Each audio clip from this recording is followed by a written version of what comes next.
The wind in the valley carried the smell of pine and rain. From the small window of my cabin, I watched the pack preparing for the mating festival. Long ribbons of silver cloth hung between trees, and torches flickered like tiny stars along the forest path. Everyone looked excited, everyone except me. I wasn't invited to the celebration as a guest. I was going as a servant.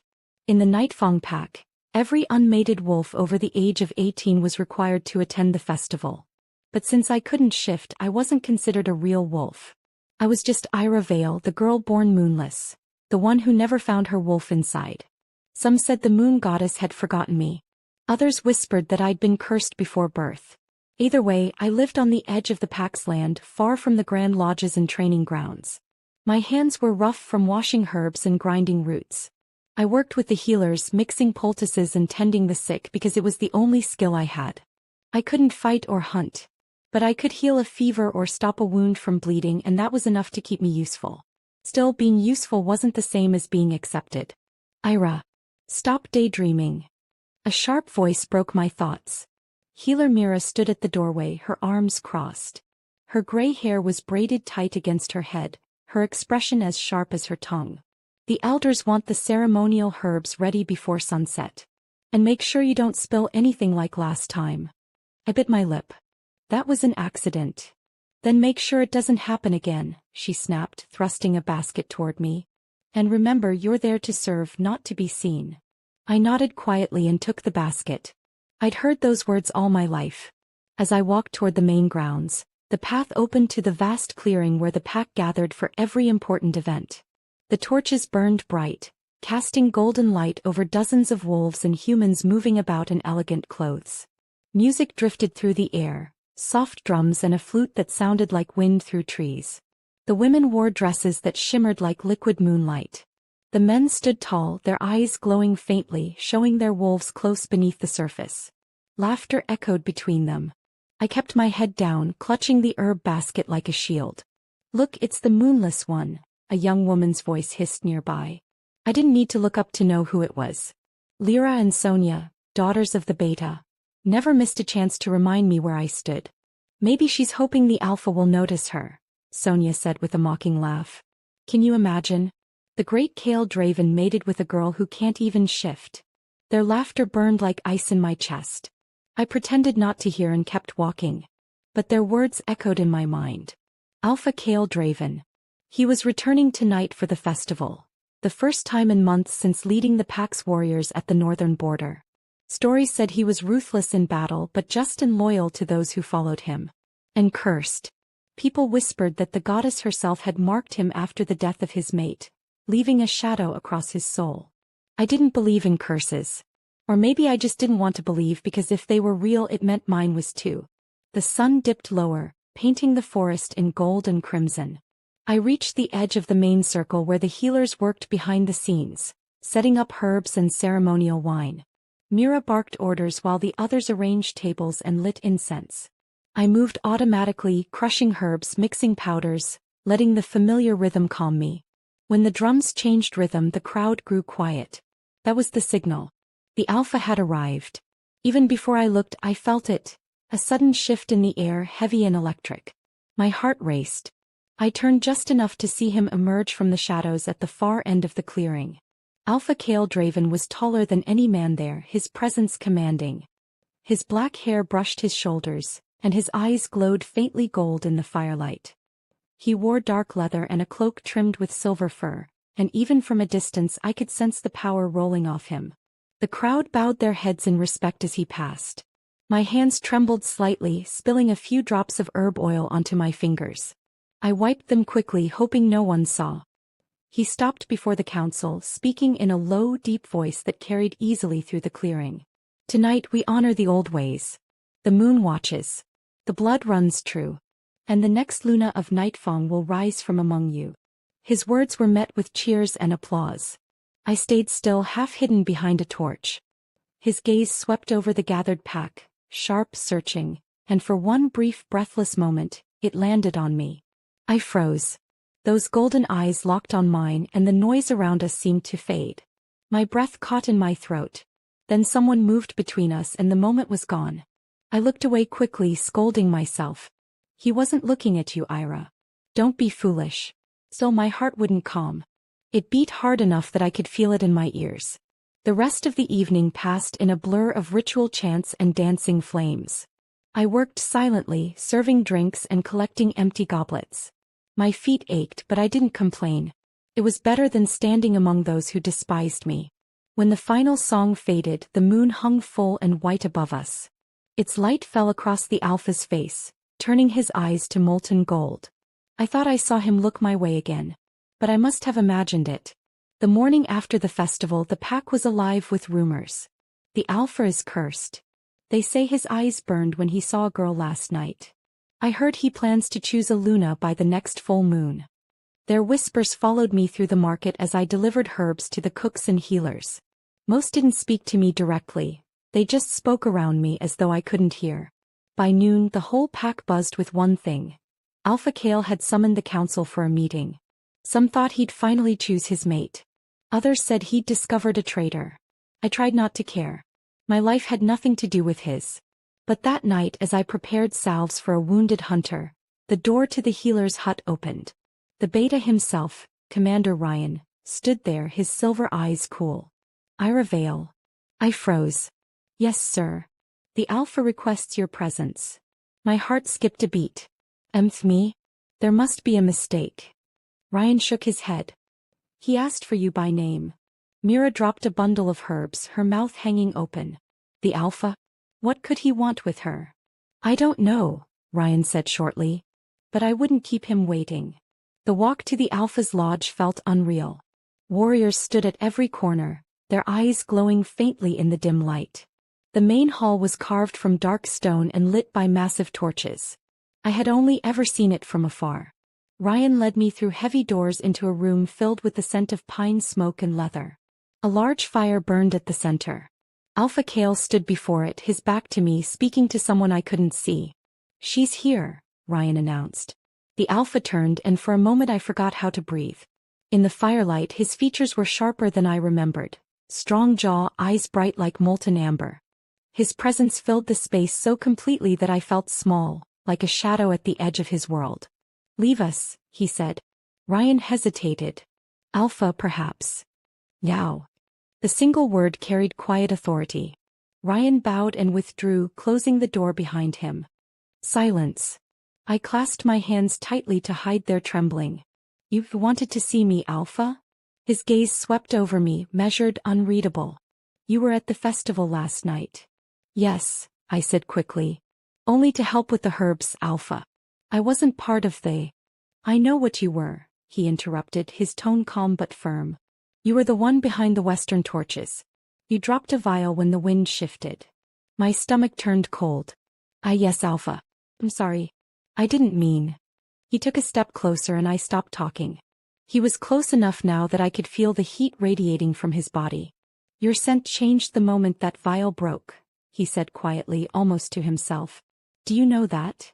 My eyes widened. Why, this scent. It was faint at first. Then it hit me like fire. His eyes narrowed. I've never smelled anything like it. Not in all my years. I stared at him, confused and terrified. I don't understand, Alpha. Neither do I. His gaze softened, but only slightly. There's something about you, Ira Vale. Something that shouldn't exist. I swallowed hard. Because I can't shift? His expression darkened. Because when I looked at you, the curse mark on my arm burned. That startled me. Your curse. He lifted his right sleeve, revealing a mark that wound around his forearm like dark smoke, pulsing faintly with light.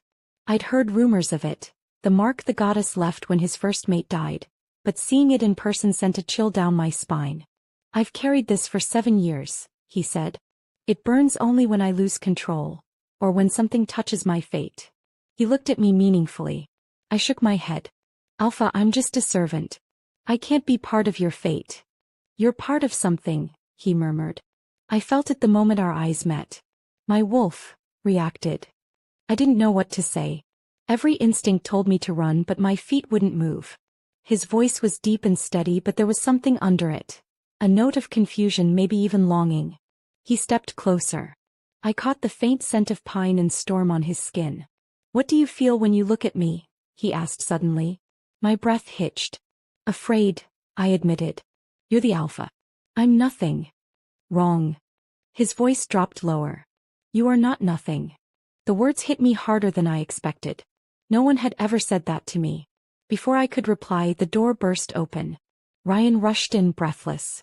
"Alpha, the Shadowfang scouts were spotted near the eastern ridge." Kale's eyes hardened instantly. "How close?" "Too close." He grabbed his cloak, all traces of gentleness gone. "Prepare the warriors. No one enters the settlement." Then he looked at me again. "Ira, go to the healer's den. Lock the doors. Do not come out until I say so." I nodded quickly. "Yes, Alpha." As he strode past, his hand brushed mine, just for a second, but it was enough to send a spark up my arm, hot and sharp. His eyes flickered to mine again, unreadable. "Stay alive," he said softly. Then he was gone, the door swinging shut behind him, leaving me alone with the echo of his voice and the faint scent of storm that lingered in the air. That night, as the alarm drums sounded through the valley, I couldn't stop thinking about his words. "You are not nothing." For the first time in my life, someone had said it like it was truth. And somehow I believed him. The next evening arrived too quickly.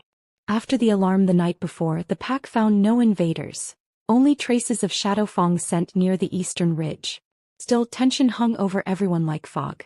I hoped that meant the mating festival would be cancelled, but of course it wasn't. The Alpha had ordered it to continue, to show we are not afraid. That was easy for him to say. He was a warrior. I was still the moonless girl who barely belonged. By sunset, the entire settlement was alive again. Drums beat softly through the trees. Torches painted the air with trails of smoke and gold. I stood at the edge of the clearing with the other healers, holding a tray of ceremonial wine. Healer Mira kept whispering orders. "Serve from the left. Don't spill. Keep your head bowed when the Alpha speaks." "Yes, healer," I murmured. Inside, my stomach twisted. I hadn't seen the Alpha since the night he'd summoned me. But I could still feel the echo of his voice. "You are not nothing." The words had burrowed somewhere deep and refused to leave. I tried to focus on my task as I poured wine into silver goblets. Then a hush swept through the clearing.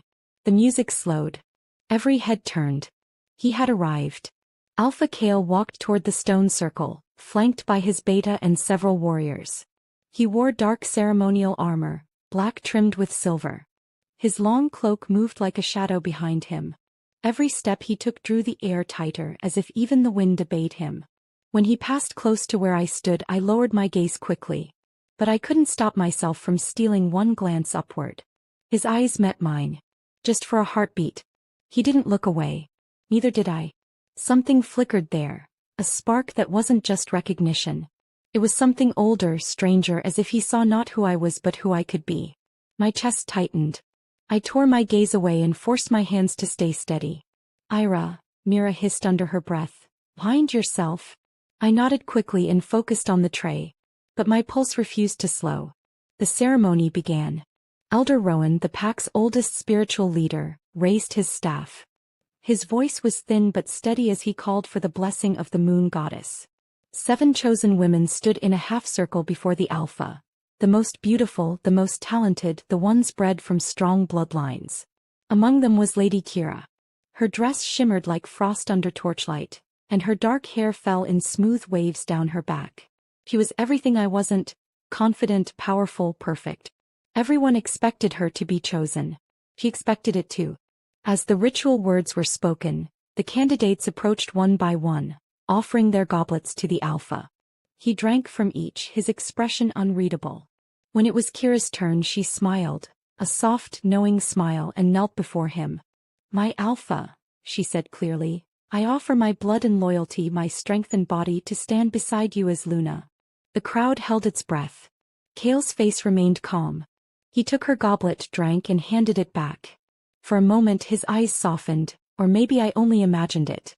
Then he turned away. The next part of the ritual began. The blessing of the moonlight wine. The healers stepped forward to refill the goblets. That was my job. I clutched the wine pitcher tightly and walked into the circle. My steps felt heavy, every eye on me. The whispers began again. "Why is she up there? She shouldn't be near the alpha. The moonless girl, unlucky for the ceremony. I kept my eyes down, refilling each goblet one by one. My hands trembled, but I didn't spill a drop. When I reached the last one, Kira's, I felt her gaze burning into me. "You should be careful," she murmured sweetly. "You don't belong here." "I'm just doing my duty," I said quietly. "That's all you'll ever do," she replied, lips curling. "Serve those better than you." I finished pouring and stepped back, heart pounding. I wanted to disappear into the shadows again where no one could see me.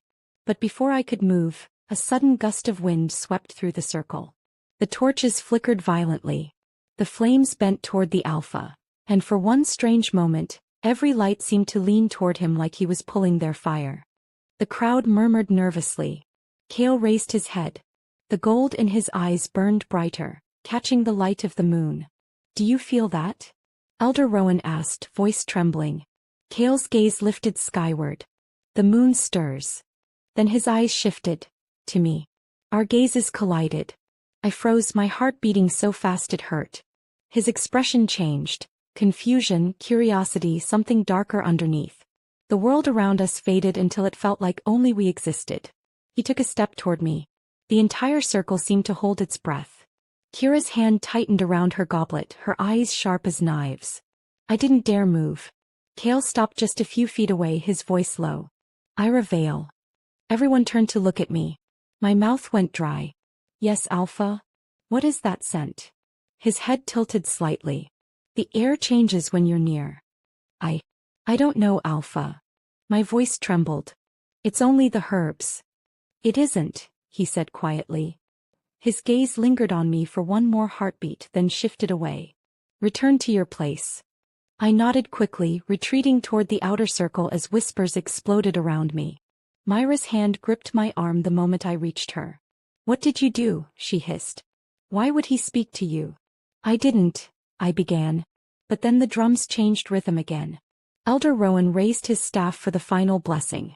The tension faded, the crowd began to relax, and for a moment I thought the strange energy had passed. But in my chest something pulsed. A warmth, slow and steady like a second heartbeat that wasn't my own. The night was nearly over when it happened. The moon hung high and red, glowing brighter than usual. People said a blood moon was rare and powerful. They also said it brought change and danger. The ceremony was ending when a low howl rose from the distance. Then another. At first people thought it was part of the ritual. Then the first scream tore through the air. Shadows moved at the edge of the forest. Fast, dark shapes with glowing red eyes. The smell of smoke and blood hit before the panic. "Shadow fangs," someone shouted. "We're under attack." Chaos erupted instantly. Warriors shifted, their bodies twisting into wolves mid-run. Mothers grabbed their children. The music stopped. The torches swayed wildly as wolves poured into the clearing. I stood frozen, clutching the empty pitcher. The sound of growls and snapping jaws filled the air. "Ira!" Mira shouted, shoving me toward the trees. "Go. Get to the healer's den." I stumbled back. "What about you?" "I'll stay and help the wounded." "Now go." I turned to run, but the path was already full of fighting wolves. Our pack against theirs, a blur of teeth and fur. I ducked behind a fallen table, heart pounding so hard I could barely breathe. Then I saw him. Alpha Kale was in the center of it all, his massive black wolf form tearing through the enemy line like a storm. Every movement was power and fury. When he moved, the shadow fangs scattered. He was magnificent and terrifying. But even an alpha couldn't be everywhere. I saw a Shadowfang warrior break through the chaos, heading straight for the group of younglings hiding near the herbs table. Without thinking, I ran. The wolf lunged at a boy no older than 8. I grabbed the first thing I could, a torch, and swung it hard. The flame hit the wolf's shoulder. It snarled and turned on me, teeth bared. I froze, sure I was about to die. Then it leapt, and something inside me snapped. A rush of heat exploded from my chest, bright and white. The torchlight flared tenfold, wrapping the Shadowfang in silver fire. It howled and staggered back, the smell of burning fur filling the air. I stared in shock at my hands. They were glowing faintly with silvery light. The wolf fled, vanishing into the trees. My knees gave out. Someone grabbed my arm. A warrior, one of ours, pulled me to my feet. You all right? I think so. I looked down. The light on my skin was already fading. What was that? The warrior didn't answer. His eyes widened suddenly. Behind you. I turned too slow. Another shadow fang lunged, claws outstretched. But before it reached me, a massive black wolf slammed into it, sending both crashing to the ground. The fight was brutal, quick, over in seconds. The black wolf stood over the fallen enemy, growling low. Then it turned to me. Amber eyes. Burning. Familiar. Alpha. I whispered. The wolf's breathing was ragged, chest heaving. He shifted, bones cracking, fur receding, until Kale stood before me again, human once more, blood streaking his arms. Are you hurt? He demanded. I shook my head, still shaking. No. But something happened. The light. I saw it. His eyes flicked to my hands, then back to my face. You glowed. I don't understand, I said helplessly. Neither do I, he murmured. But whatever it is, it's not human. He looked past me, scanning the clearing. Fires burned in patches where the shadow fangs had retreated. The smell of blood and smoke was thick. Our pack was wounded but holding. Kale turned back to me. You shouldn't be here. Go to the cave with the others. I can help the wounded, I said quickly. Please, let me help. He hesitated, his jaw tightening. You're not a warrior. I don't need to be one, I said. I can stop bleeding, mix poultices. Just give me a chance. For a moment I thought he'd refuse. Then his expression softened slightly. Stay close to the healers. Don't wander. If anything happens, call for me. I nodded, my heart pounding. Yes, Alpha. He reached out suddenly, his fingers brushing my cheek, checking for injuries perhaps, but the touch sent that strange warmth rushing through me again. His eyes met mine and something unspoken passed between us. Then he stepped back. Go. I ran toward the healer's den, glancing back once. He was already shifting again, his body expanding into the huge black wolf as he rejoined the battle. By the time I reached the den, the air was thick with the smell of iron and herbs. Healer Mira was already working, her hands red with blood. Ira, help me with the wounded. I dropped to my knees beside her, tearing strips of cloth, mixing pastes. My fingers moved on instinct, though my mind kept flashing back to the silver fire, to Kale's eyes. Each time I thought of him, that warmth in my chest flared again. Hours passed like minutes. When the fighting finally stopped, the world outside had gone eerily silent. Then the door opened.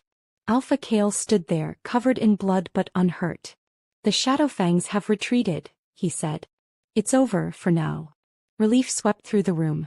Mira exhaled and slumped against the wall. I sat back, exhausted. Kale's gaze found me. You saved lives tonight, he said quietly. I saw it with my own eyes. I just did what I could, I murmured. His eyes softened. No. You did more. He stepped closer, lowering his voice. Whatever power you used, it came from the moon. I could feel it. I looked down at my hands. They looked normal now, though faint traces of silver shimmered beneath the skin. Then maybe I'm not cursed after all. He smiled just a little, but enough to make my breath catch. No, Ira Vale, he said softly. Maybe you were never cursed. Maybe you were chosen. Morning light poured through the cracks in the healer's den, turning the air gold. The smell of smoke still clung to everything, mixed with blood and crushed herbs. My hands were raw from bandaging wounds all night, yet I couldn't rest.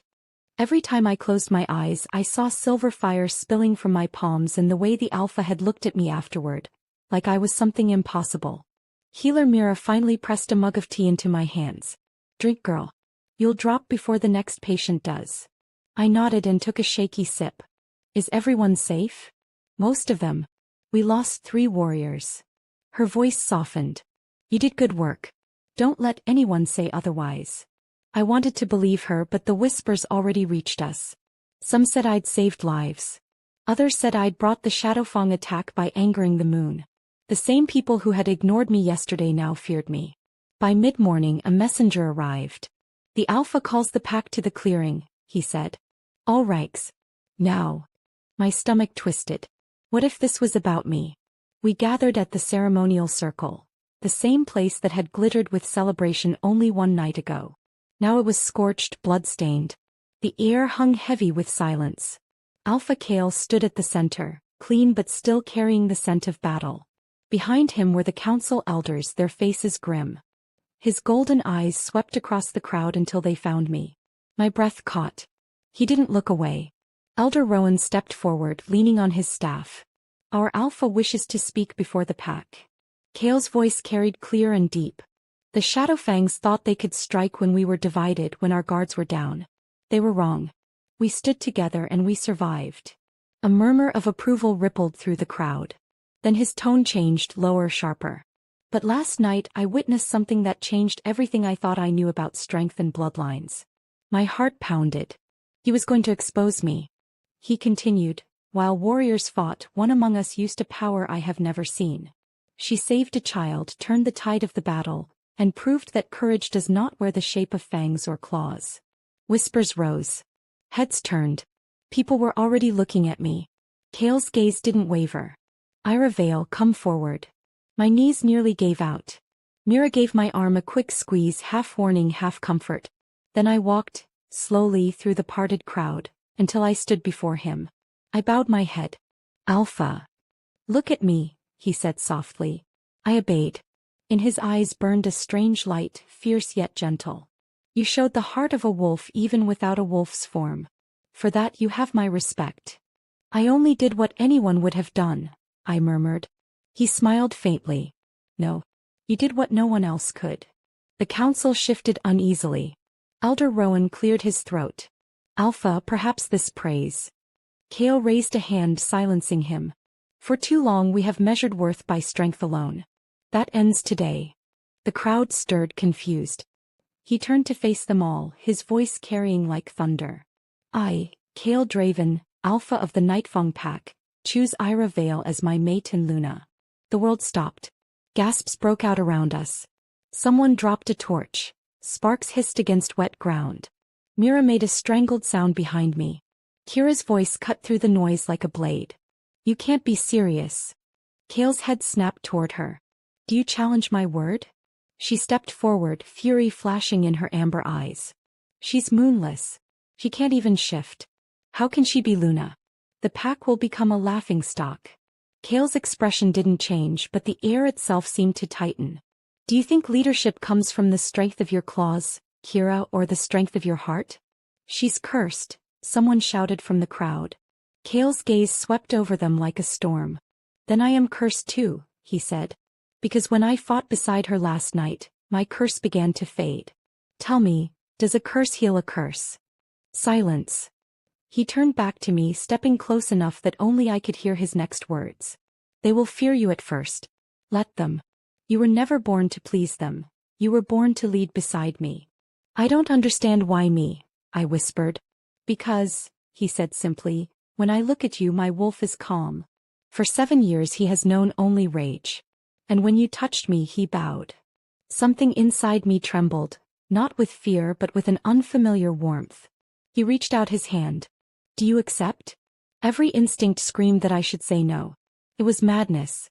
The pack would never forgive me. But when I looked into his eyes I saw no madness there, only conviction. And for the first time in my life, someone saw me not as broken but as whole. I took his hand. Yes, Alpha. A collective gasp rippled through the crowd. Kale squeezed my fingers gently, then raised our joined hands for all to see. Then it is decided, he said. From this day forward, Ira Vale is Luna of the Nightfang Pack. Some bowed immediately. Others stood stiff and silent. Kira turned and walked away, her face pale with fury. Kale leaned closer to me and whispered, whatever comes, face it with me. I could only nod. The firelight reflected in his eyes, bright as the moon above us, and for a heartbeat I believed him. The ceremony ended in stunned quiet. When Kale left the circle I followed at his side like someone walking through a dream.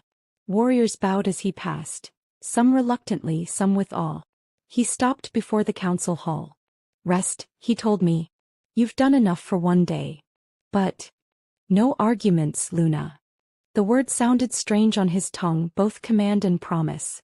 He brushed a strand of hair from my face. I'll handle the council.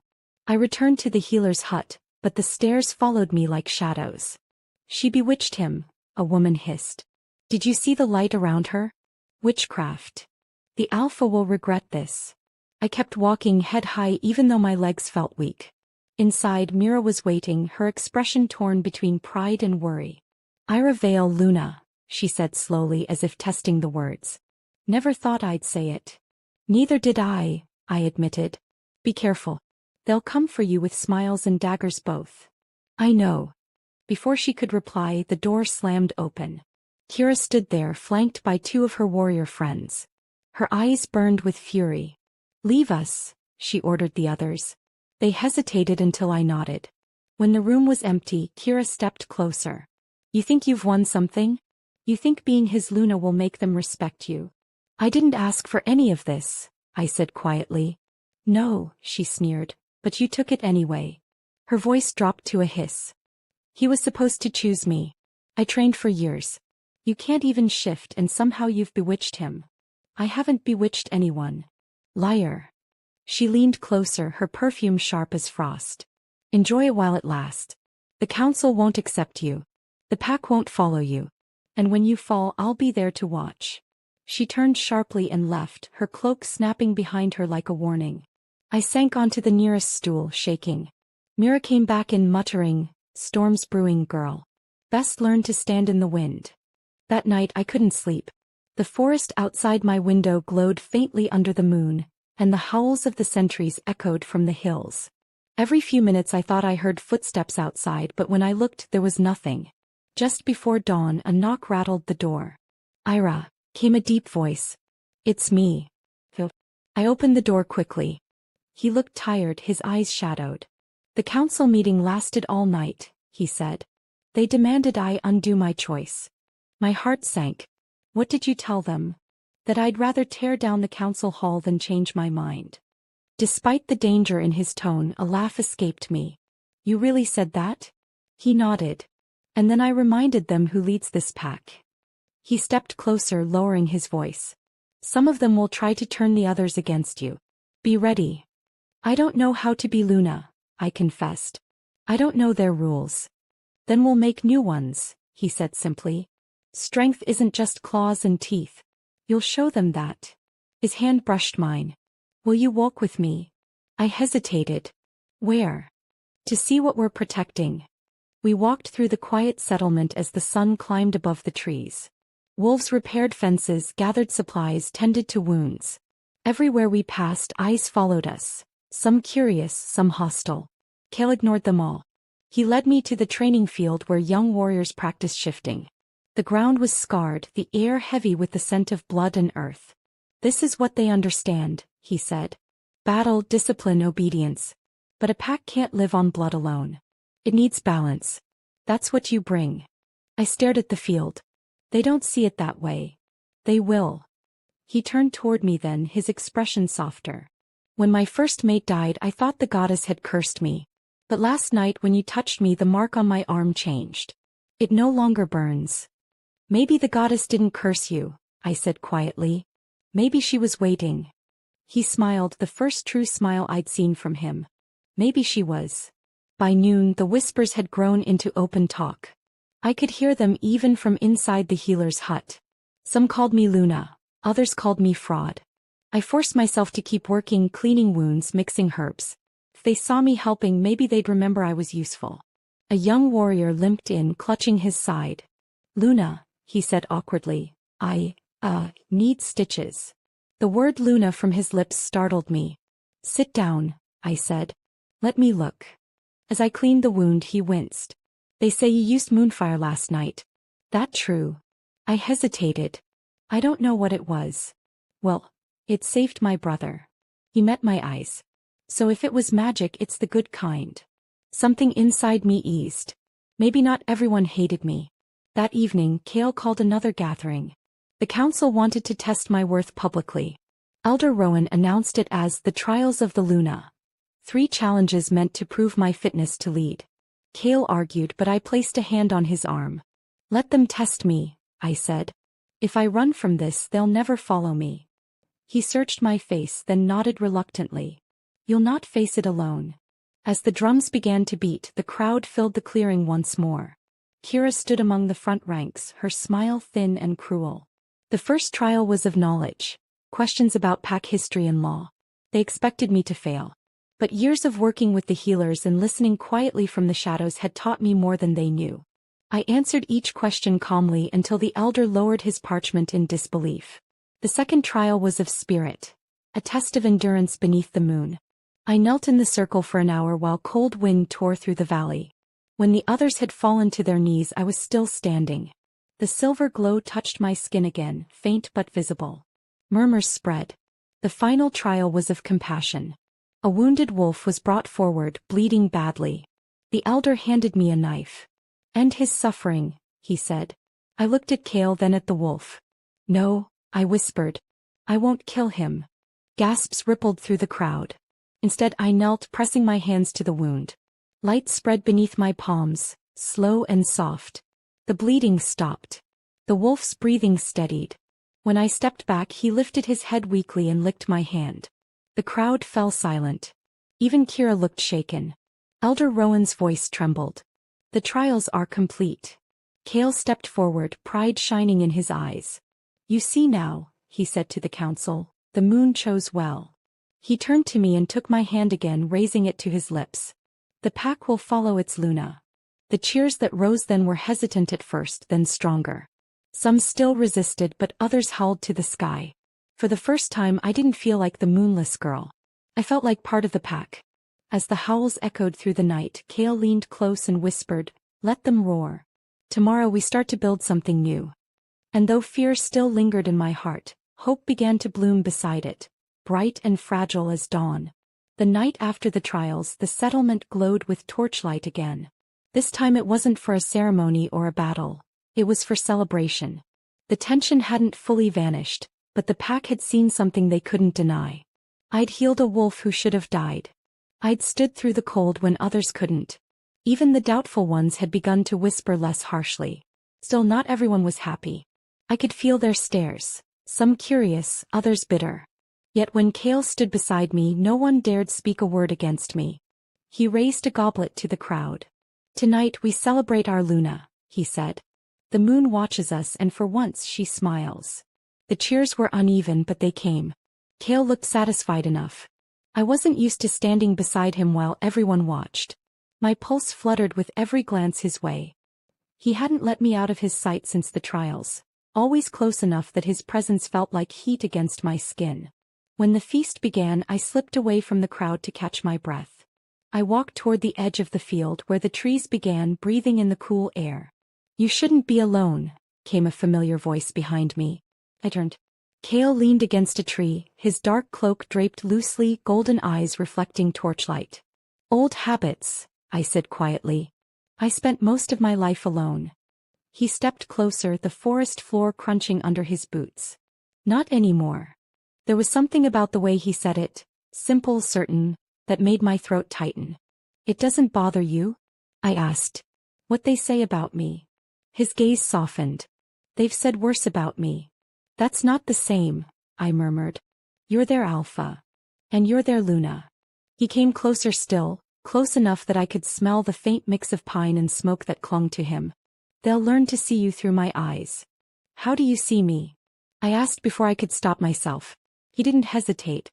"As the one thing the goddess didn't take from me." My breath caught. He lifted his right sleeve slightly, revealing the mark that curled around his arm, a dark, shadowed band that looked alive in the moonlight. It pulsed faintly, silver veins running through the black. "This is my curse," he said quietly. "It burned for years, every day, every night. A punishment, I thought, for what I lost." "What changed?" I asked softly. "You," he said. "When you touched me that night, the pain stopped. The mark changed color. It hasn't burned since."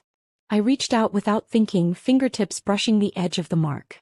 A faint heat pulsed beneath my touch and the dark edges shimmered silver. "It reacts," I whispered. "To me." His voice dropped to a whisper. "To the bond." I froze. The bond." His eyes searched mine. "The mate bond. You feel it too, don't you?" I didn't know how to answer. I'd felt something, that strange warmth whenever he was near, the way my heart steadied in his presence. but I told myself it was fear, awe, confusion. Not fate. My voice faltered. Maybe. He smiled faintly. The moon doesn't make mistakes. I shook my head. But you already had a mate once. His jaw tightened. I had a mate chosen by alliance, not by the goddess. I loved her in duty, not in soul. When she died, I thought my heart went with her. But fate has a cruel sense of humor. He took my hand and placed it over his mark. This says otherwise. I felt the thrum of power beneath my palm, deep and steady like a second heartbeat.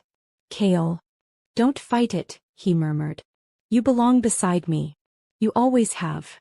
Before I could reply, a sharp voice cut through the night. Alpha. We both turned. It was Beta Ryan hurrying from the clearing. Forgive me, but the council demands your presence. There's trouble. Kale sighed, the softness in his face fading. Trouble never waits. He turned back to me briefly. Go to my quarters. I'll join you soon.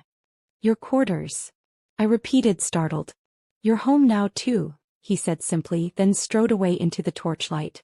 His quarters weren't just a room, they were half the Alpha's lodge. The guards outside bowed when they saw me, though I caught the uncertain glances they exchanged. I entered quietly, unsure if I belonged. The space was warm, lit by a large fire. Wolf pelts covered the floor and carved runes lined the walls. A wide table sat near the center, covered in maps and old scrolls. Everything smelled faintly of pine, smoke, and Kale himself. I sat by the fire, trying to calm the pounding in my chest.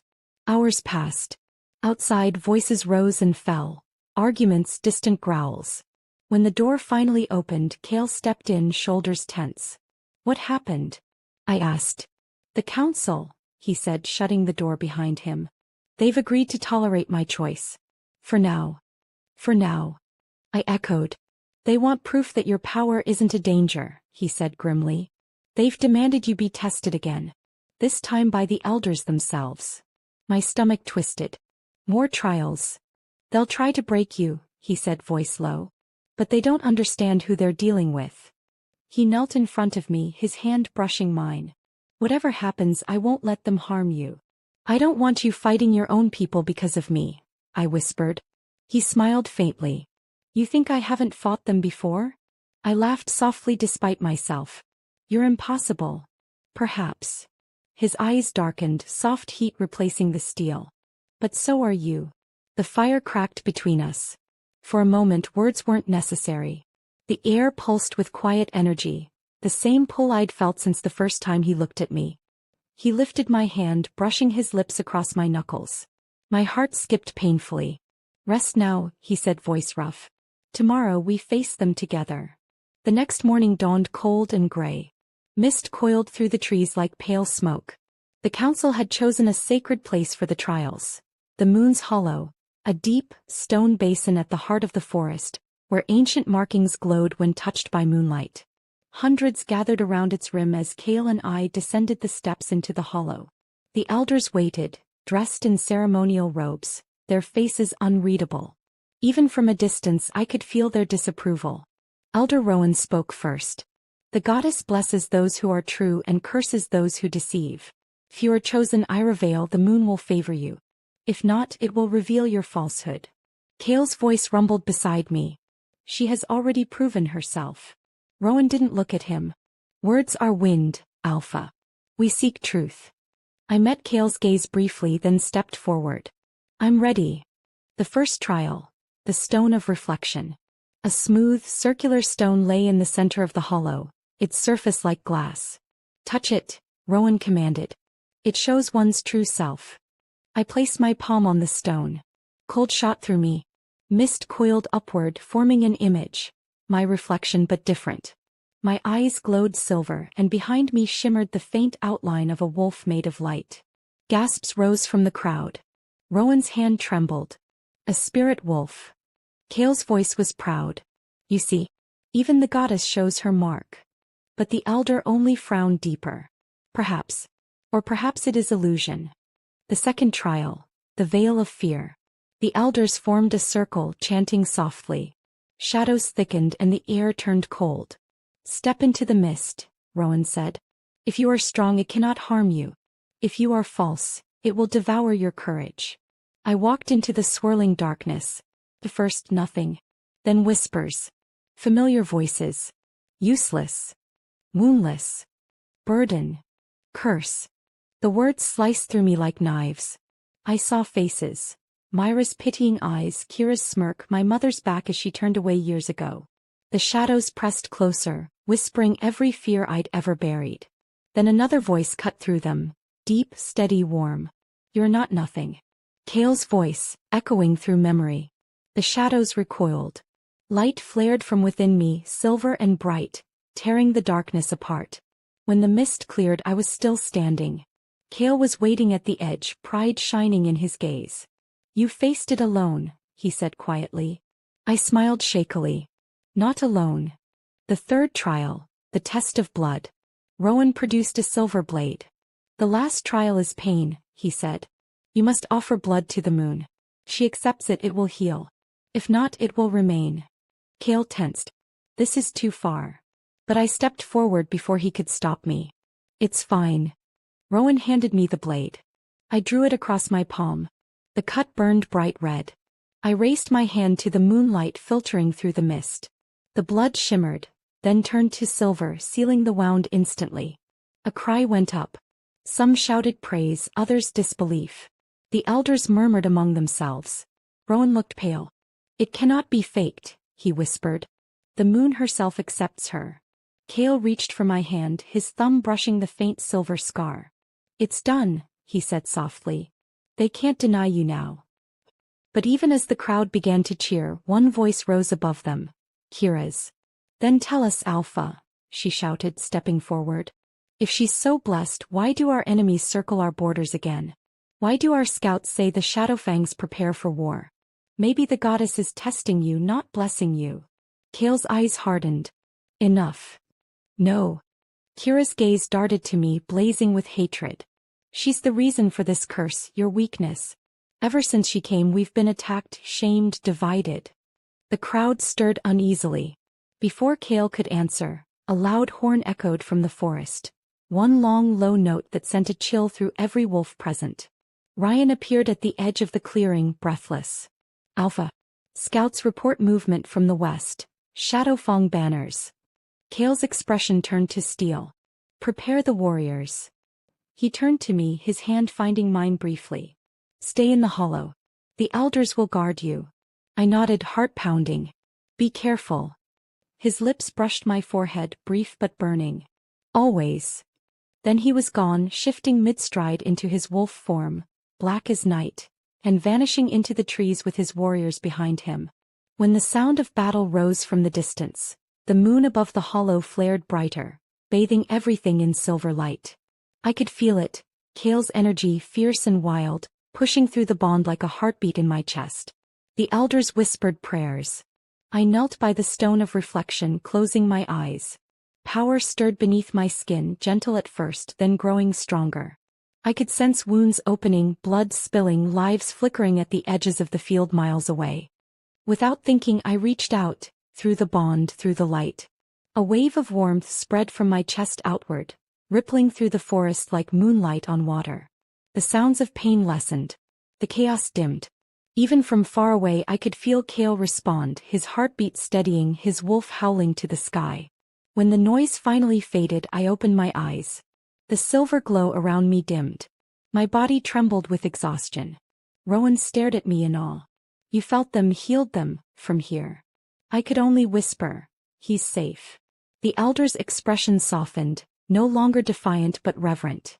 Then perhaps, he said slowly, the goddess has indeed chosen wisely. When I opened my eyes again, the forest was quiet. The silver light that had poured from me during the battle had faded, leaving only a faint shimmer in the air. My whole body ached. The elders helped me to my feet, their faces pale with awe and disbelief. You reached across miles, Elder Rowan whispered. The wounded felt your touch where they fell. The goddess must have guided you. My legs trembled as I nodded. I didn't think. I felt Kale. I followed the bond. Rowan looked both fearful and reverent. The moon's power flows through you, child. I have seen many gifted wolves in my years, but never one who could heal with light.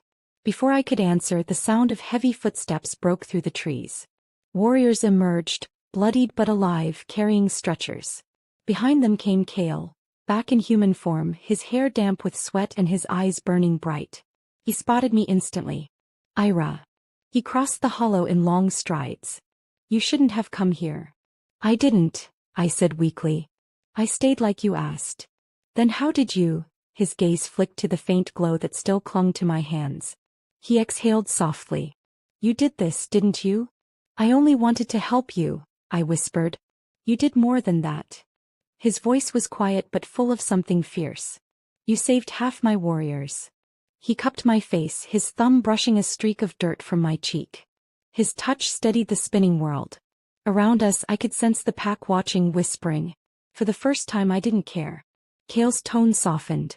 You risked your life again. I didn't know it would take so much, I admitted.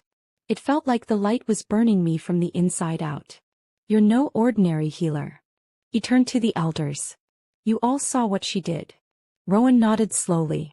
We did. And we cannot deny what is before us. The goddess has given her a gift. Another elder muttered. Or a weapon. Kale's gaze snapped toward him. She is no weapon. She's Luna.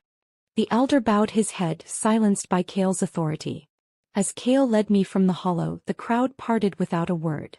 Some bowed. Others still looked uneasy. But no one dared to stop us.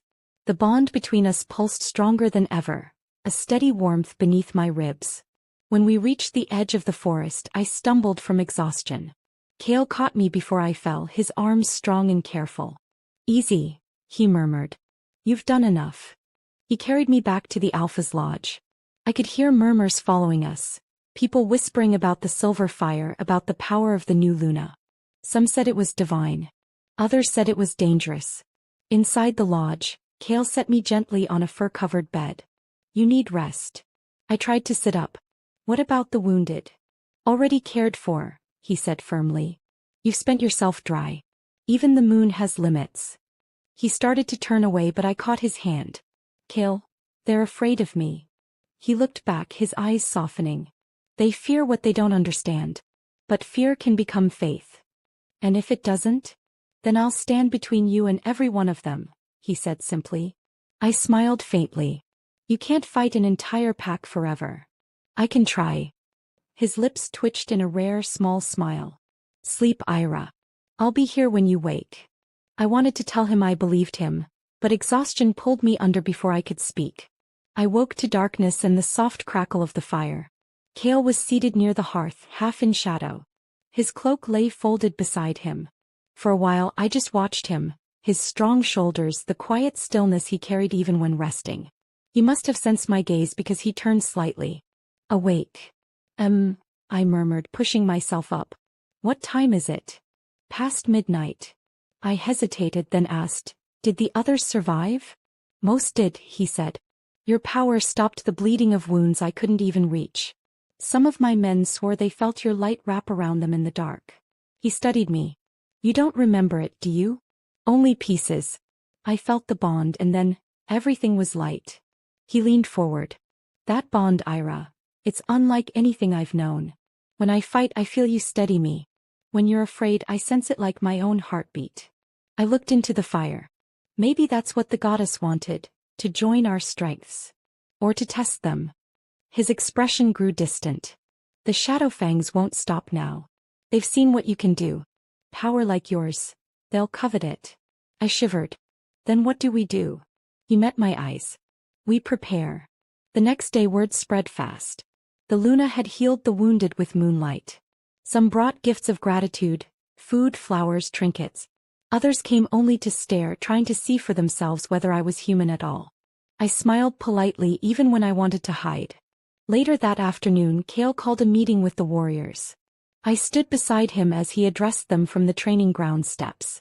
The Shadowfangs think us weak, he said, his voice echoing across the field.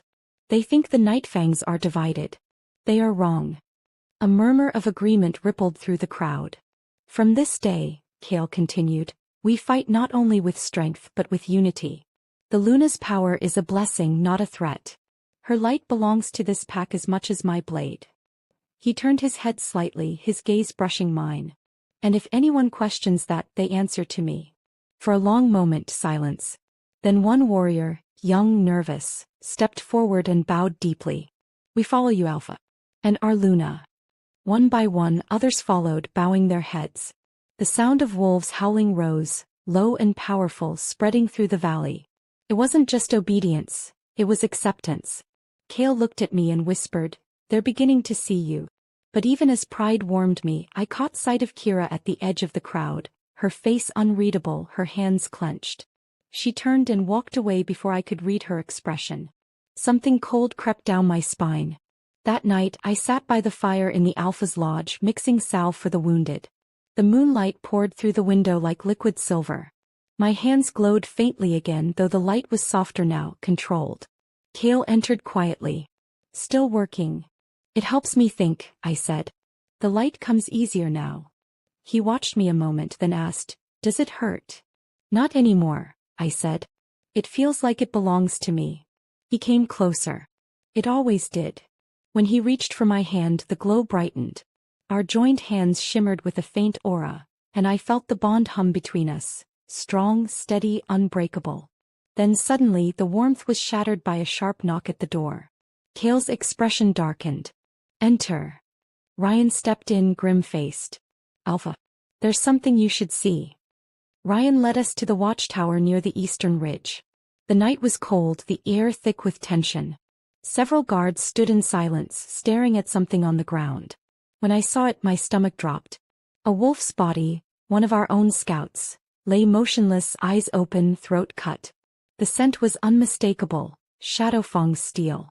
But carved into the dirt beside him in crude letters were words that chilled me to the bone. "The cursed Luna will burn." Kale knelt beside the body, his face carved in stone. "When?" "An hour ago," Ryan said. "We tracked 2 Shadowfang scents near the border. They vanished before we could follow." Kale's eyes flared gold. "They're testing us. Sending messages." I looked at the body, my chest tight. "This is my fault." He turned sharply. "No. It's theirs. They attacked because of me," I whispered. "They fear what I can do. They fear what they can't control," he said. "You didn't cause this. But you will end it." His words steadied me more than I wanted to admit. "What do we do now?" He stood slowly, his eyes on the dark forest beyond the ridge. "We prepare for war." Over the next days the pack moved like a machine. Warriors trained from dawn to dusk. Scouts patrolled the borders. I worked with the healers, teaching them how to channel the moonlight through herbs and prayer, though none could summon it as I did.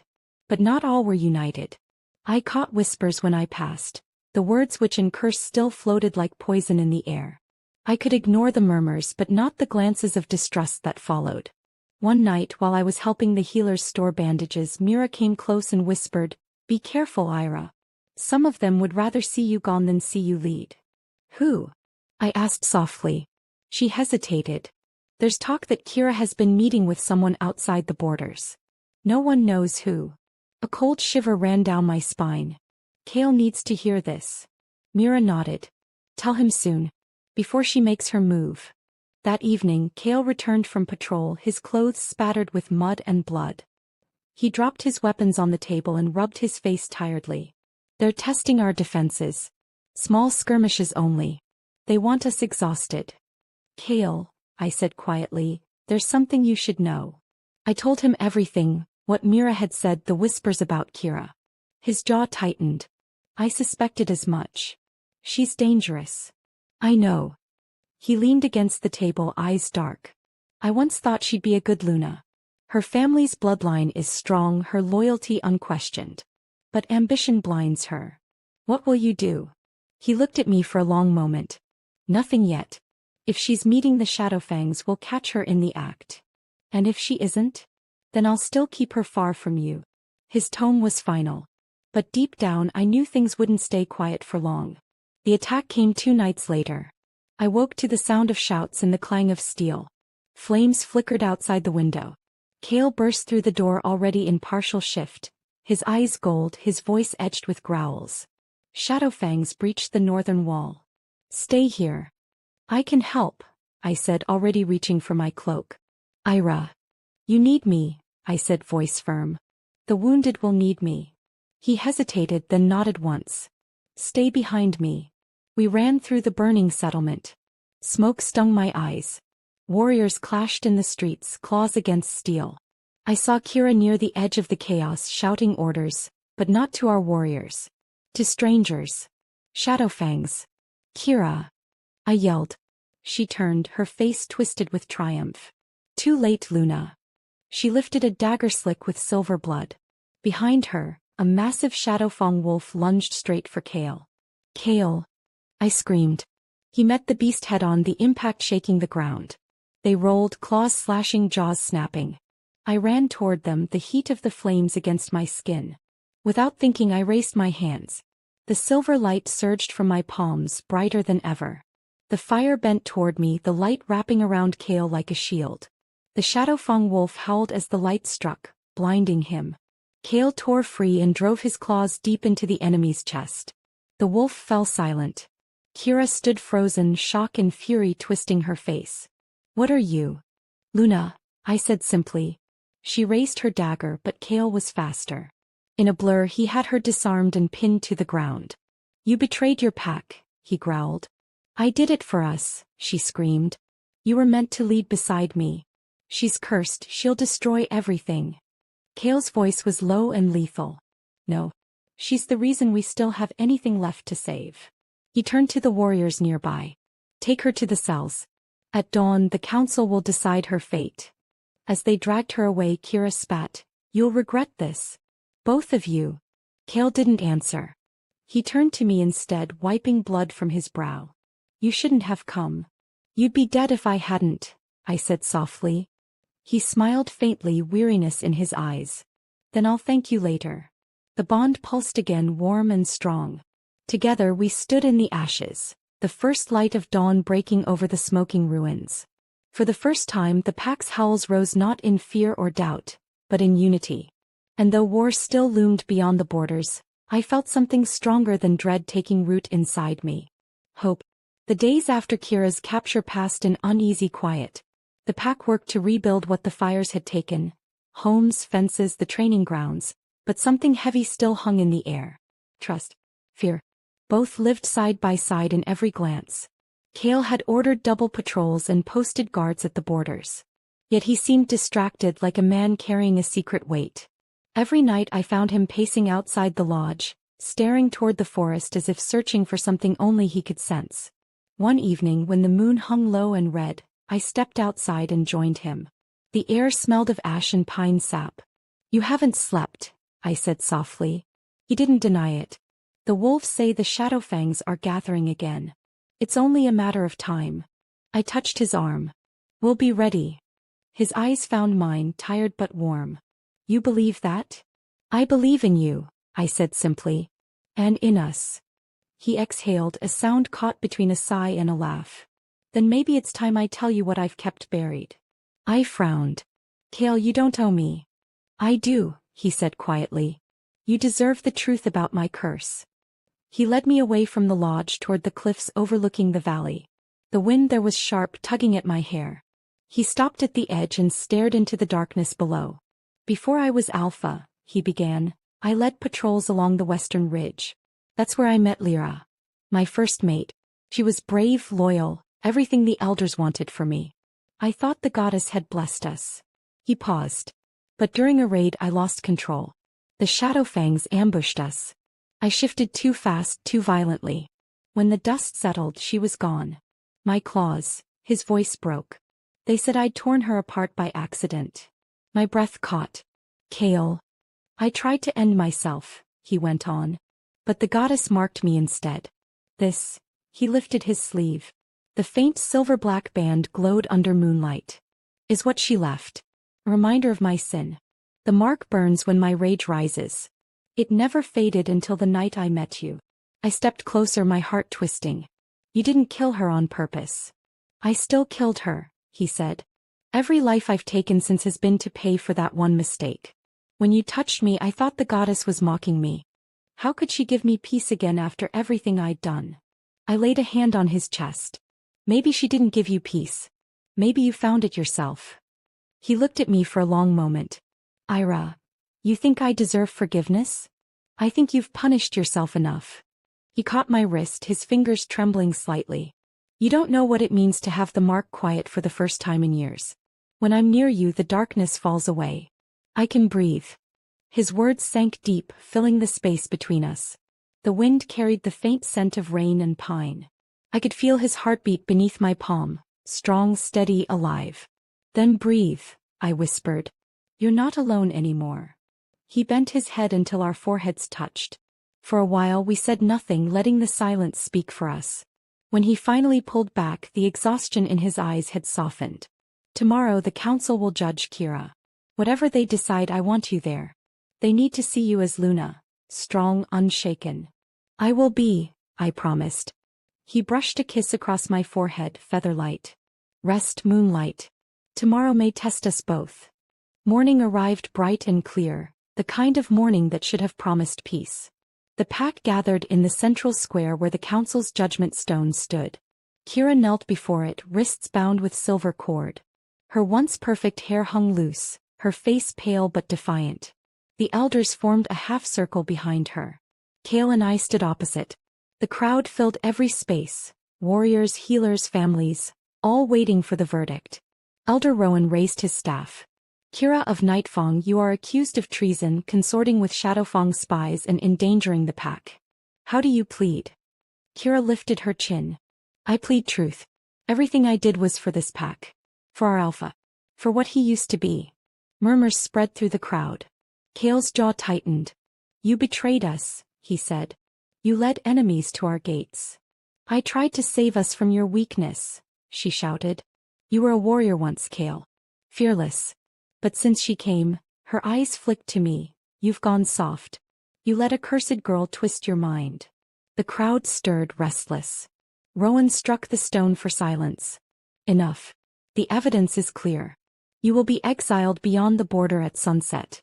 If you return, you die. Kira laughed. A sharp, bitter sound. You think the Shadowfangs will let you rest? You think your little healer can protect you forever? Her gaze burned into mine. Your light will fade, and when it does, he'll see what you truly are. Kale's hand brushed my arm. Take her away. Warriors dragged her toward the cages by the western wall. She didn't struggle, but her smile as she passed me was strange, almost serene. Sent a chill through me. That evening, the sun slipped behind the trees and shadows lengthened over the camp. I was helping Mira bind a wounded guard when Ryan burst through the door. Luna. The prisoner, she's gone. What? I dropped the bandage. Guards found the cell empty. The locks melted. Smells of silver and blood. Kale appeared seconds later, eyes blazing. She had help.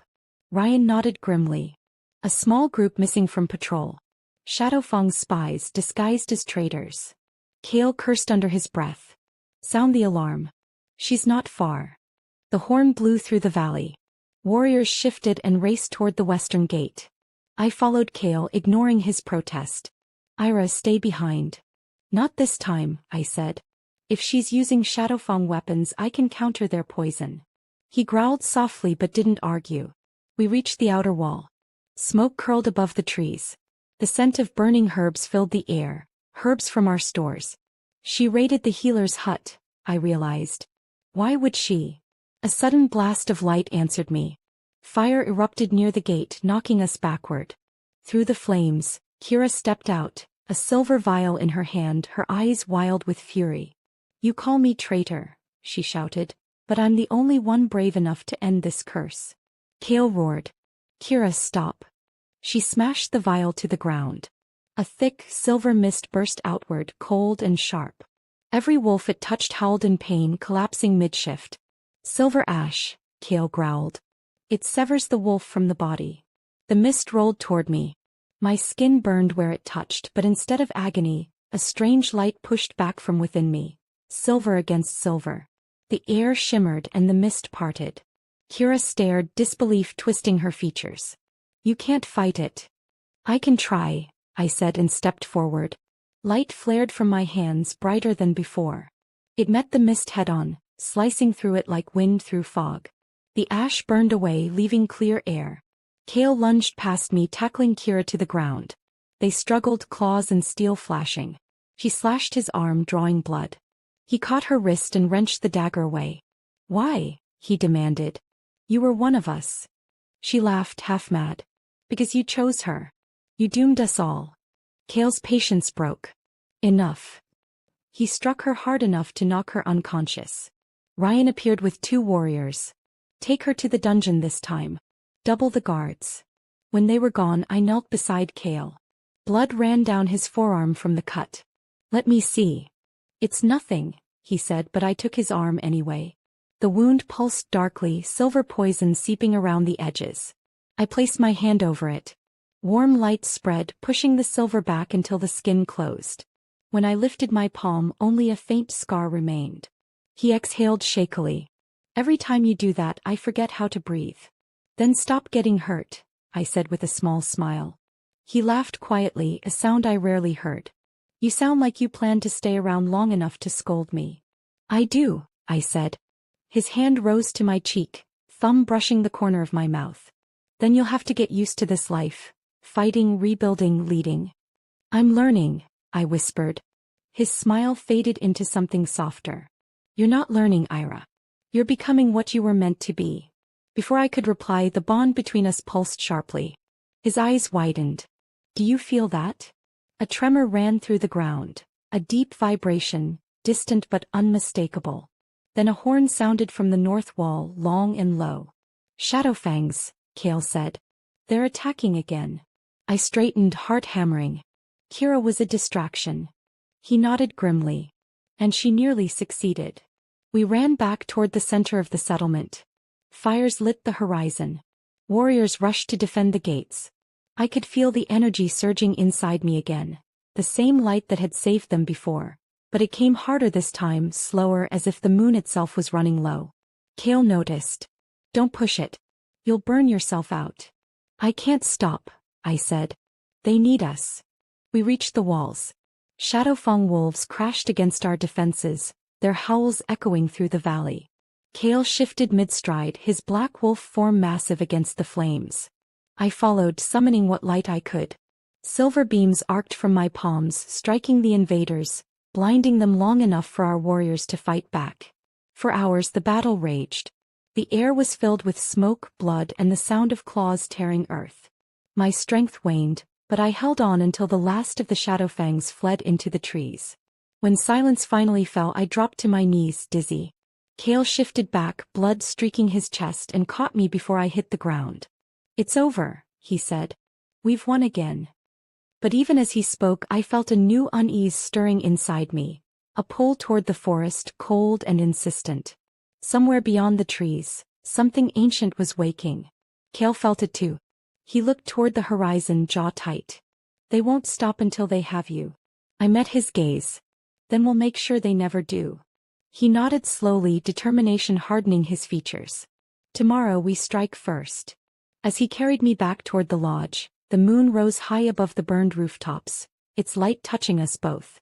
I felt its warmth settle deep inside, whispering of battles still to come, and a destiny that was only beginning to unfold. Dawn bled slowly across the valley, painting the sky in streaks of red and gold. Smoke from the night's battle still curled upward like thin fingers. The pack moved silently through the ruins, clearing debris, tending to the injured, counting the lost.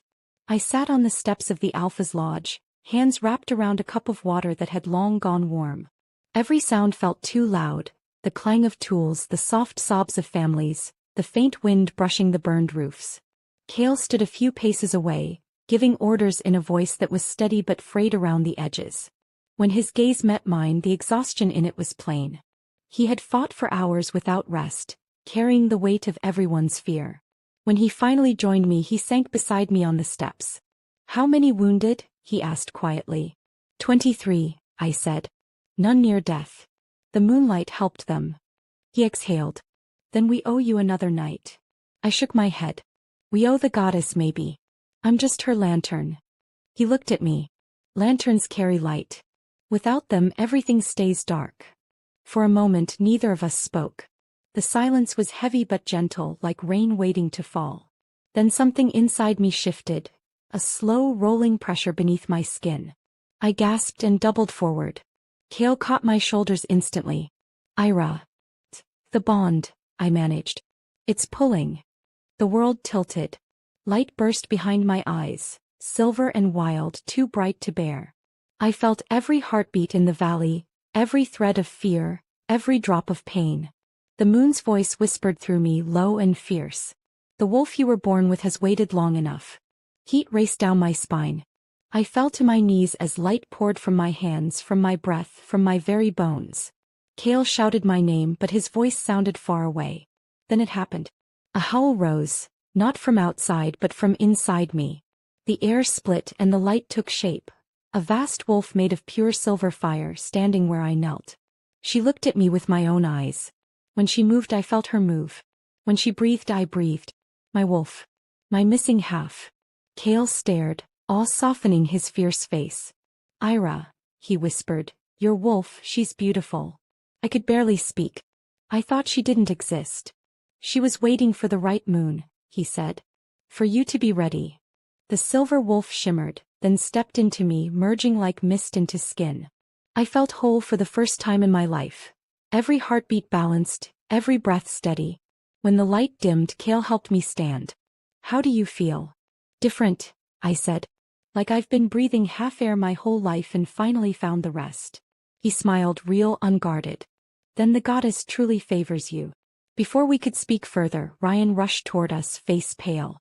Alpha, the council calls for you, urgent. They're gathered at the hall. Kale frowned. What now? They say the prophecy has been found. The council hall smelled of old wood and damp parchment. Scrolls lay open on the table, ink glinting in the light. Elder Rowan stood at the head, gripping a brittle sheet. This was hidden in the temple archives, he said as we entered. A prophecy written before the first packs divided. Kale folded his arms. Read it. Rowan's voice trembled slightly. When the moonless one takes form and the cursed Alpha stands beside her, blood and light shall balance the world. The packs will bow to unity or be drowned in shadow. A murmur swept the room. I felt every eye on me. So it was her, one elder said. The moonless one. Another shook his head. Prophecies twist words. Balance could mean destruction. Kale's tone cut through the noise. Balance means peace. Rowan met his gaze. Or war to earn it.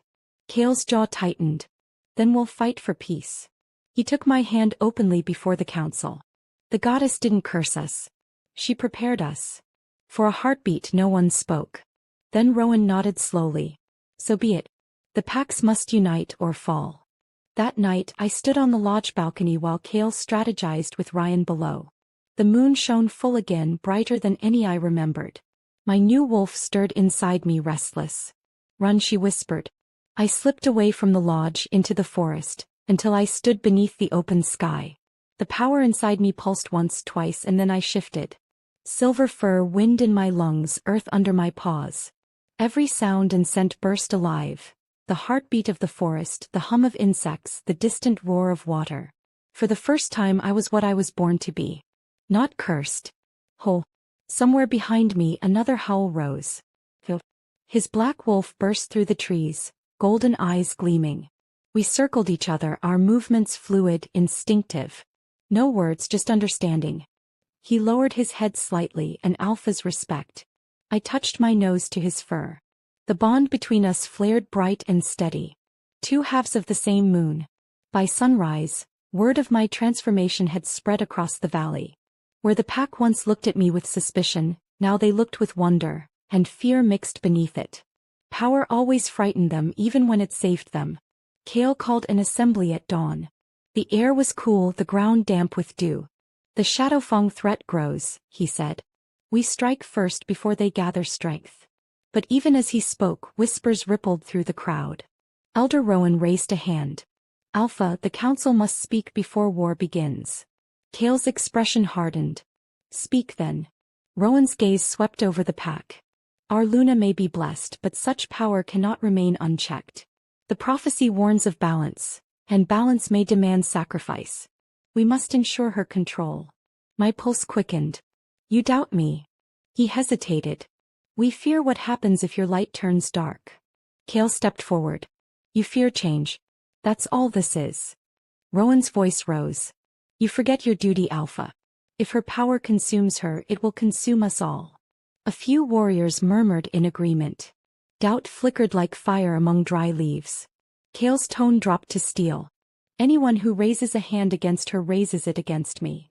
The tension snapped. Half the pack knelt, the rest stayed rigid. The split was clear. Rowan sighed. Then we are divided already. He turned to the elders. Gather those who still honor tradition. We withdraw until the moon decides which path is right. Kale's eyes blazed. You'd abandon your own pack? We'd preserve it, Rowan said. Better half survive than all perish. They left before Kale could stop them, taking a third of the warriors with them. The remaining wolves watched in silence, torn. When they were gone, Kale slammed his fist against the table. Fools. They'll weaken us before the war even starts. I touched his arm. They'll come back when they see truth. Let them go for now. He stared at me. You still believe they'll listen? I have to. That night I went to the temple where the prophecy scroll had been found. The stone walls glowed faintly in the moonlight. I knelt before the altar and whispered, Goddess, if you're listening, show me what to do. No answer, only the wind. But then a small flicker of silver dust drifted from the ceiling, settling in my palm. Warmth spread through me, and the voice of the goddess murmured faintly inside my mind. Light and shadow were never enemies. They were always meant to walk together. When the glow faded, I understood. The council wasn't my enemy. Their fear was the shadow to my light. And both were needed. I returned to the lodge with new resolve. Kale was there, armor laid out, preparing for battle. They'll never return, he said without turning. They will, I answered. But not through force. Through faith. He looked up sharply. Faith doesn't win wars. No, I said, stepping close, but it ends them. I placed my hands on his chest. Tomorrow we go north to face the Shadow Fangs. But I'll bring the others back first. The prophecy says unity or destruction. We need unity. He searched my face, then nodded slowly. You'd risk yourself to bring them back? I'd risk everything to keep this pack whole. Kale's eyes softened. Then I'll trust you as I always have.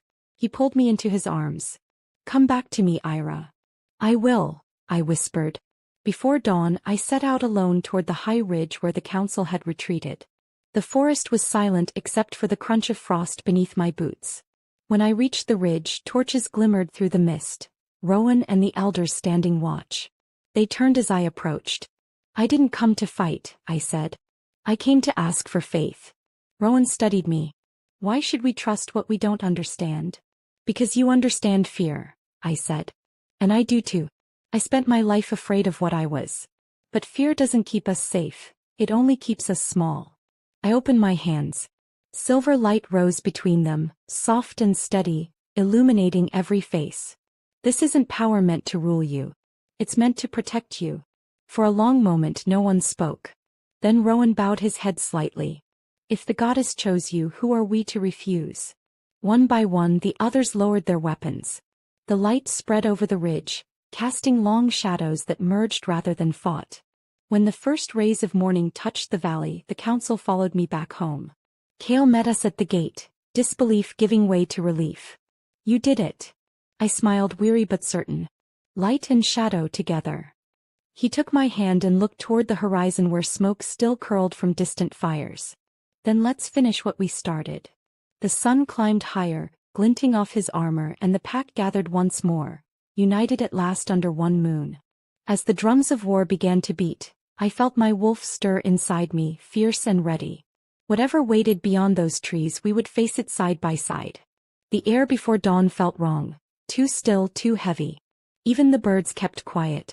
From the ridge above the valley I could see the torches of the Shadowfang army winding through the trees like a river of fire. The war we had tried to delay was finally here. Kale stood beside me, armor dark against the faint light. When the sun touches the peaks, they'll strike. I nodded. Then we meet them halfway. He turned his golden eyes toward me. No mercy but no needless death. We end this so our children never see another night like this. I felt my wolf stir within me, calm and ready. Together. He squeezed my hand once, then gave the signal. Horns echoed through the mountains. The Nightfang warriors moved like one shadow down the slopes, their howls rising to the brightening sky. I ran with them until we reached the edge of the forest. The enemy's drums pounded like thunder. Through the mist I could see their alpha, a tall figure clad in silver and crimson, raising a sword that gleamed with moonlight. Kale's voice carried over the noise. For Nightfang. The two forces collided. The world erupted into motion. Claws, shouts, flashes of light. I stayed near the healers at first, sending silver waves of energy to those who faltered. Every burst of power left me weaker, but every fallen warrior who rose again gave me strength. Across the field, Kale fought like a storm. His black wolf form moved through the ranks, unbreakable. Even in the chaos I could feel his presence through the bond, steady, burning. Then the Shadowfang Alpha saw me. He pointed his sword toward our line, shouting words I didn't know. A ring of dark fire burst from the ground, cutting me off from the others. The heat seared the air, even my light dimmed against it. Kale's roar split the sky. I'm fine," I shouted, though the flames rose higher. My wolf howled inside me, demanding release. I let her out. Silver light exploded around me as I shifted, fur blazing like liquid moonlight. The fire bent inward, struggling against the glow. The Shadowfang Alpha charged through it, his blade raised high. We met in a clash of shadow and light. His strikes were fast, each blow ringing through the bond that connected Kale and me. My wolf dodged, countered, her claws cutting arcs of silver through the air. Kale broke through the ring and joined me. Side by side we fought, the cursed Alpha and the moon's chosen Luna. When his blade struck shadow, my light followed, sealing the wound. When I faltered, his strength steadied me. Hours felt like minutes. The battle rolled across the valley like a living thing. Warriors on both sides fought until their voices were hoarse. Still neither pack yielded. Then Kale fell. A Shadowfang soldier, hidden among the smoke, drove a spear tipped with dark metal into his side. He stumbled, the light in his eyes dimming. I screamed and caught him before he hit the ground. The bond between us flared, pain flooding my chest as if the wound were mine. "Kale, stay with me." He tried to smile. "Not leaving you, Moonlight." Around us the battle slowed. The Shadowfang Alpha approached, sword raised for the final blow. Something inside me broke. Silver poured from my body, wild and blinding. The ground trembled as my wolf howled to the heavens. The light swept across the valley, swallowing shadow and flame alike. Every warrior stopped to shield their eyes. When the glow faded, the Shadowfang Alpha lay on his knees, weapon shattered. The dark fire vanished. Silence fell. Kale still bled in my arms, his breathing shallow. "Ira," he whispered, "you have to finish it. Don't let me be the reason the pack breaks again." I shook my head violently. "You're not dying. Not after all this." His hand found mine, weak but sure. "Then prove the prophecy right. Bring balance." His eyes closed. The bond snapped tight, pain flooding me so hard I couldn't breathe. I pressed my palms over his wound, calling every ounce of light left inside me. The moon above the battlefield blazed white, answering. "Please," I whispered. "Take my strength. Take all of it." The silver radiance grew until it covered us both. I felt warmth, then peace, then nothing but the heartbeat beneath my hands beginning to steady once more. Kale gasped. His eyes opened. The light faded, leaving him whole, and me trembling with exhaustion. He caught me before I fell. "Ira. You said not to let you die," I murmured, my voice barely a whisper. "So I didn't." He laughed weakly. "Remind me never to argue with you again." He laughed weakly. "Remind me never to argue with you again." When the last Shadowfang fled into the forest, a strange quiet settled over the field. The sky was clear now, washed clean by wind. The ground shimmered faintly where moonlight still clung to the soil. Kale and I stood in the center of it all, surrounded by wolves who stared in awe. The curse mark on his arm was gone, replaced by a pale silver scar that matched the one on my palm. "The goddess kept her promise," he said softly. I nodded. "Balance." We lifted our joined hands to the sky and the pack howled, one voice, one sound rolling through the valley like thunder. For the first time, Nightfang howled not in fear or rage but in victory. We buried the fallen beneath the great oaks by the river. Every name was spoken aloud, every life honored. The Shadowfangs who survived swore loyalty rather than vengeance. Their alpha, broken by the battle, offered surrender to Kale. Peace felt fragile like glass. Yet it was peace. Days turned into a slow rhythm of rebuilding. Houses rose again. Children played where ashes had fallen.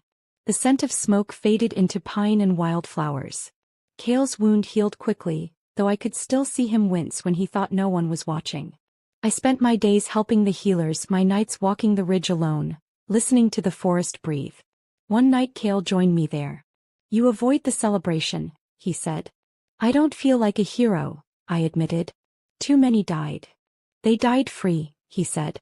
"That was the choice we gave them." I looked at him. "Does the mark still burn?" He lifted his arm. Only pale skin remained. No pain. Just a memory. "Then it's truly over." He was quiet for a long moment. "Not over. Beginning." He reached into his cloak and drew out a small band of silver. A Luna's coronation circlet shaped like a crescent moon. "The pack needs a ceremony, a promise. Tomorrow before the full moon rises we give them one." I touched the circlet. "Kale, I don't need titles." He smiled faintly. "It's not for you. It's for them, to see what hope looks like." The next evening the entire pack gathered at the moon's hollow. Torches lined the paths. Drums beat slow and deep. The council stood again at the circle's edge, Elder Rowan at their head. Kale stepped forward first. "Nightfang has bled and survived. The curse is ended, the prophecy fulfilled. Tonight we honor the goddess and our Luna." He turned to me and held out his hand. I stepped into the circle, the air cool on my skin, the moon bright above. He placed the circlet on my head and said, "Ira Vale, you walked through shadow and light. Will you lead beside me, not above, not below, but as one?" I met his eyes. "Always." He smiled. "Then rise, Luna of Nightfang." The pack bowed, hundreds of wolves kneeling, their howls rising together until the ground itself seemed to hum. Silver light spilled from the sky, wrapping around us both. For a heartbeat I saw the goddess herself standing beyond the moon, tall, calm, smiling. When the glow faded, Kale turned to the crowd. "This is our dawn." Cheers and howls filled the air. I laughed through tears, the sound mixing with theirs. For the first time, I wasn't the moonless girl or the cursed alpha's mistake. I was simply Ira, whole, alive, and home. Later, when the crowd dispersed and the night grew still, Kale and I stood alone beneath the stars. The moon hung low, huge and golden. He took my hands. "You gave me back more than my life. You gave me a reason to live it." "And you gave me mine," I said. We stood in silence, listening to the wind move through the trees. My wolf stirred inside me, calm now, content. Kale smiled. "What does the moon whisper tonight?" "That light and shadow walk together," I said. "And that tomorrow will be brighter than today." He leaned closer, forehead resting against mine. "Then tomorrow it is." The moonlight wrapped around us one last time, soft and endless. The valley below shimmered with peace, and for the first time in generations, the howls of Nightfang rose not for war, but for hope. Weeks passed. The valley healed slowly, like a wound closing under patient hands. New walls rose from the ashes. The river ran clear again, washing away the scent of smoke and blood. The children laughed in the rebuilt square where soldiers had once fallen. Every dawn brought the sound of hammers, every dusk the glow of fires from homes instead of battlefields. The world was mending itself. I woke each morning to Kale's voice calling orders outside the lodge. He'd returned to full strength, stronger even. The darkness that once shadowed his gaze was gone. Sometimes when he caught me watching him, he'd smile and say, "Don't look at me like that, Luna. I'm not a miracle." But he was. The council had reunited under one banner. Elder Rowan had become one of my closest allies, though he still grumbled when I spoke of change. The Shadowfang survivors worked beside us, helping rebuild what they'd once destroyed. It was strange and beautiful watching old enemies share bread and stories beside the same fire. The goddess's words echoed in my heart. Light and shadow were never enemies. Yet not all shadows fade easily. One evening as I walked through the healing gardens, Mira approached. Her expression was tense. "Luna, the Northern Patrol found something. A symbol carved into the rocks near the border. A message." She nodded. A circle of ash surrounded by marks like claws. They say it's not from any pack we know. I frowned. Show me. We followed the river until the trees thinned and the ground turned to stone. The air there felt wrong, heavy, as if the forest itself was holding its breath. The symbol lay burned into the earth, a perfect ring of black ash with curved marks around it. The Shadowfangs didn't do this, Mira whispered. I crouched, tracing a finger above the ashes without touching. A faint pulse of cold pushed against my palm like a heartbeat. My wolf stirred uneasily. This isn't pack magic, I said. It's older. When we returned, Kale was waiting on the porch, his arms crossed. You shouldn't have gone alone. I wasn't alone, I said. And you would have stopped me if I'd told you. He sighed, but there was no real anger. What did you find? I described the symbol. His expression darkened. I've seen that before, he said quietly. When I was a boy. My father told me it marked the boundary of the Ancient Ones, the first wolves who vanished before the packs began. Ancient Ones. He nodded. Legends say they walked in both worlds, wolf and spirit. Some believed they fell into darkness when the goddess withdrew her light. Mira crossed her arms. So what does that mean for us? Kale looked out at the horizon. It means the prophecy wasn't an ending. It was a beginning. That night I couldn't sleep. The moon hung low and red, just like the night before the great battle. I dreamed of the symbol again, glowing brighter and brighter until it became an open eye staring back at me. When I woke, sweat dampened my skin. My wolf whispered in my mind, they're watching. I rose quietly and went outside. The forest lay silent, silver in moonlight. Then I saw it, movement at the edge of the trees.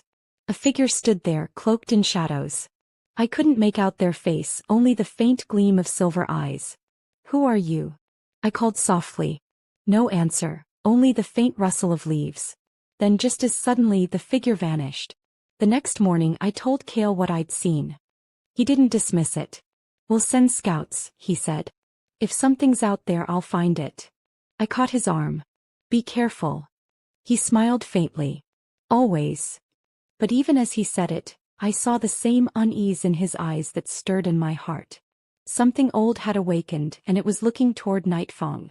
The scouts returned 2 days later, their faces pale. There's movement in the northern forest, Ryan reported. We found tracks, large, heavier than wolves. They lead toward the mountains, then vanish. Vanished how? Kale asked. As if they walked into the air, Ryan said quietly. The council gathered at once. Maps spread across the table, candles flickering in the dim light. We should strengthen the borders, one elder said. Whatever these creatures are, we don't invite them in. Fear built these walls once, I reminded them. It won't protect us again. Rowan looked at me. Then what do you suggest, Luna? I hesitated. We find out who they are and why they're here. Kale frowned. You want to seek them out? Yes, I said. If they're watching, it's because the balance shifted. Maybe they want to know if the prophecy is complete. And if they don't like what they find? I met his gaze. Then we'll remind them what light and shadow together can do. After a long silence, he nodded. Then we go together. The journey north took 2 days. The land grew wilder the farther we went, ancient trees leaning over narrow paths, moss covering stones like old memories. The air shimmered faintly, thick with energy that hummed against my skin. By the second night we reached the mountains. A cave yawned at the base, deep and dark. Inside, faint symbols glowed along the walls, the same circle of ash and claw. Kale lit a torch. Stay close. The deeper we went, the stronger the hum became. At the cave's heart, we found a pool of still water, black as glass. The air smelled of rain and iron. Then a voice echoed, not from any direction but from everywhere at once. The balance holds, but the veil thins. Kale's hand found mine. Who speaks? A shape rose from the water, tall, draped in silver mist, eyes like starlight. Its voice was both male and female, soft and endless. We are the Ancient Ones. The prophecy bound us once when the world forgot our name. Now your light stirs the veil, Luna of Nightfang. I swallowed hard. If the prophecy is fulfilled, what do you want from us? To see if the new dawn remembers the old shadows. Kale's tone was steady. We seek peace, not dominion. The being regarded him silently. Peace is never given. It is chosen again and again. The goddess's gift is balance, but balance breaks if ignored. I stepped forward. Then teach us how to keep it. The figure tilted its head. When light forgets shadow, arrogance is born. When shadow forgets light, despair follows. Remember both and the world will endure. The pool shimmered. For a heartbeat I saw visions. Packs united under one moon, cities rising beyond the forest, wolves walking among humans again. Then darkness, storms, fire. Your line will decide which future comes to pass. The vision faded. The voice softened. Go now, Luna. The world wakes and you must guide it. The figure dissolved back into mist. The cave fell silent. Kale exhaled. So that's it? A warning. Not a warning, I said quietly. A promise. We returned to the valley at dawn. The light over Nightfang was golden and calm. As we crossed the ridge, I looked back once at the mountains. The cave mouth shimmered faintly before vanishing into shadow. Kale's hand brushed mine. What now, Luna of balance? I smiled softly. Now we live. We lead. And when the next darkness comes, we'll be ready. He grinned. You sound certain. I am, I said. Because the goddess didn't choose perfection. She chose growth. And growth never ends. Below us, the pack gathered for the morning meeting. Wolves, humans, and even former Shadowfangs standing side by side. The scent of fresh bread and pine filled the air. Life had returned. Kale and I descended the slope together. The crowd parted as we passed. Every face we met carried the same reflection. Hope. He raised his voice. Nightfang stands united. The war is behind us. Ahead lies a world worth building. We will teach our children that strength is not just in claws or teeth, but in the courage to forgive. Cheers rose, filling the valley. I felt the bond between us all hum deep and bright, a living thread binding every heart. I whispered to him, "Do you hear it?" He nodded. The sound of peace. I looked up at the sky. The moon lingered faintly beside the rising sun, light and shadow sharing one sky. Perfect balance. The world would change again someday. But for now it was enough. That night, after the fires dimmed and the valley slept, Kale and I stood on the same cliff where our story had begun. The wind was cool, carrying the scent of rain and earth. He turned to me. You ever think about what comes next? All the time, I said. But whatever it is, we face it together. He smiled, that rare, quiet smile that still melted every wall inside me. Together, then. We stood in silence, watching the stars. Somewhere far away, thunder murmured over the horizon. Not a threat, but a reminder that the world was alive, moving, endless. My wolf stirred inside me, content. The goddess's whisper drifted through my thoughts one last time. Balance endures where hearts remain true. And as the first light of dawn touched the valley, I knew this was not the end, only the beginning of a new era for Nightfang. A world where shadow no longer feared the light. A world born of two souls who refused to break. A world of balance. If this story touched your heart, let's keep its light burning together. Tap that like button, subscribe, and share this with someone who believes in strength through love. The moon remembers every story, and now so do you.